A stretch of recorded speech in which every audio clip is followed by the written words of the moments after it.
No, you're moving.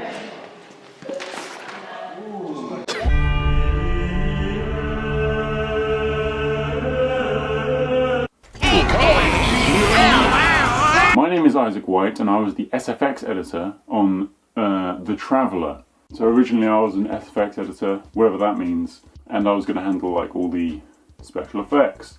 You know, the green screen. But then my role kind of changed into like script writer, and then it was kind of like behind the scenes, and that's where I am right now. When production started, I was like really tired all the time. I was ill as well, so I missed out on a lot of that. I've got a plan here of all the things I'm going to say. Yeah, after finding out I wouldn't be working on the green screen that didn't exist, I know I kind of tried to slip into different roles. Me and Matt decided to read through the script, which was actually the first time I actually read through the script properly. Was then. It was definitely a script. Definitely. There were minor errors, like certain names not being bolded while others were. Inconsistencies, basically. Then there are other things that were like, that's just flawed writing, but I'm not allowed to fix it because I'm not a writer. So we basically just fixed spelling mistakes, stuff like that.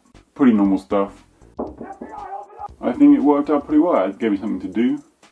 Gave Matt something to do, because he didn't. Yeah, there's definitely a box. It's Matt. Working on set was pretty cool. It was nice seeing the set like come together over a long period of time. That's what I thought. It was good to see how different like systems worked. I tried to help as much as I can, which isn't very much apparently.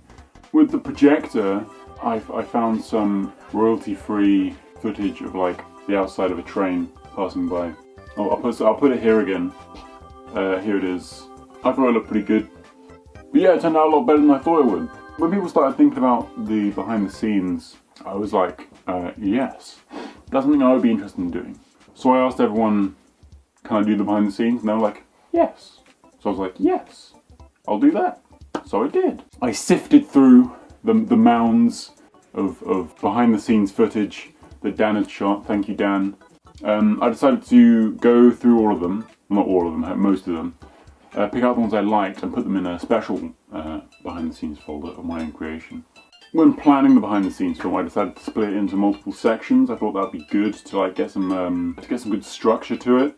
Here's a plan. Here's a plan of what it was. So there's planning preparation, casting and auditions, making the set, filming, sound, post-production and the edit, and then final thoughts. There's different ways I could have done it. I could have had like everyone. It would be like a random like mess of things, which I see a lot in behind the scenes films. But I wanted different sections, and then I'd put all the people involved with those sections in each of them to really give the audience of the behind the scenes film a really like clear view of what that person's role is. And each section has all the people that are included in that section primarily just saying stuff about their role, saying stuff about how the production is going. Another decision I made was to kind of, instead of having visuals speak 100% of the time about what was happening in the behind the scenes film, I tried to work the visuals around what the people in the interviews were saying to really give context to everything. I think being able to see everyone in their individual roles really gave me a good overview, a good idea of what the entire project was all about, and it allowed me to put the behind the scenes film together in a much more cohesive manner. So I just found some wood. Also I didn't, for the editing the filming section of the behind the scenes film, I didn't really know whether to include the reshoots. No one really mentions stuff, and that's the problem with editing it the way I did, because I need to put in all the stuff people are saying. But if no one mentions reshoots, if the interviews take place before the reshoots, how am I supposed to include the reshoots without using some trickery, some CGI trickery? Because that's what I do, I use CGI. I think I've learned a lot from being part of a group. I've enjoyed my multiple roles, even though many of them were very minor, like the script editing one. I feel like being the one to edit the behind the scenes film alone really cements my role in this production. It was really great to be on an actual proper film set.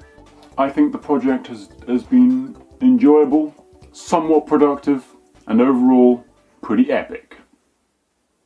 I've become so numb. I can't feel you there. Become so tired, so much more aware. By becoming this, all I want to do is be more like me and be less like you.